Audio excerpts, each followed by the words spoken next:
Hi friends, നമ്മൾ ഈ വീഡിയോയിലൂടെ പറയുന്നത് ഒരു ഓയിൽ ലീക്കേജ് പ്രോബ്ലം ആണ് കേട്ടോ. അത് എന്തുകൊണ്ടാണ് അങ്ങനെ വരുന്നതെന്നാണ് പറയാൻ പോകുന്നത്.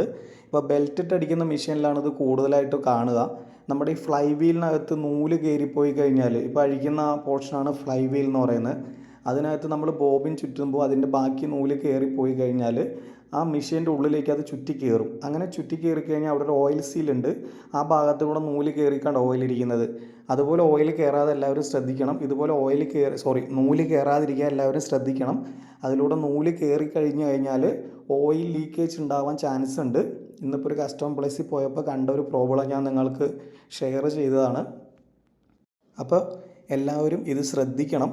ബോബിൻ വൈൻഡ് ചെയ്ത് കഴിഞ്ഞിട്ട് ഇപ്പോൾ ബെൽറ്റ് ഡ്രൈവ്, ഞാൻ ഡയറക്ട് ഡ്രൈവ് മെഷീനിൽ നൂല് കയറിയ ഒരു വീഡിയോ നമ്മൾ ചെയ്തിട്ടുണ്ടായിരുന്നു.